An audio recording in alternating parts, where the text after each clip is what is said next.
ನಮಸ್ಕಾರ ಪ್ರಿಯ ವೀಕ್ಷಕರೇ, ವಿಶ್ವಬಂಧು ಟಿವಿಗೆ ಸ್ವಾಗತ. ಕಳೆದು ಹೋಗಿದ್ದ ಮೊಬೈಲ್ಗಳನ್ನು ಪತ್ತೆ ಹಚ್ಚಿದ ಅಮೀನಗಡ ಪೊಲೀಸರು. ಹೌದು ಪ್ರಿಯ ವೀಕ್ಷಕರೇ, ಬಾಗಲಕೋಟೆ ಜಿಲ್ಲೆಯ ಹುನಗುಂದ ತಾಲೂಕಿನ ಅಮೀನಗಡ ಪೊಲೀಸ್ ಠಾಣೆ ವ್ಯಾಪ್ತಿಯಲ್ಲಿ ಹಲವಾರು ಜನ ಮೊಬೈಲ ಕಳೆದುಕೊಂಡಿದ್ದರು.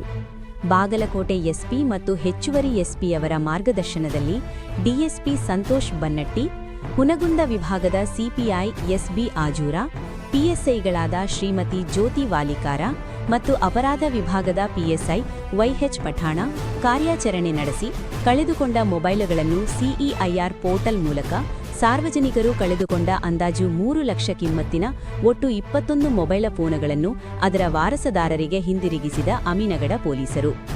ಈ ಕಾರ್ಯಾಚರಣೆಯಲ್ಲಿ ಸಿಬ್ಬಂದಿಗಳಾದ Basavaraj Nalatwad, NC Gowdar, YM Mannikatti, Somareddy Vitlapur, YS Boli, MB Pattar, HP Kugati, NB Reshmi, Sangamesh ತೋಟದ, ಪ್ರಶಾಂತ್ ವಾಲಿಕಾರ, ರಮೇಶ ಗಣಿ, ರವಿ ದಾಸರ, ಪರಶುರಾಮ ಚೌಹಾಣ, ವಿಜಯಕುಮಾರ ಮೇಣಸಗೇರಿ ಇದ್ದರು.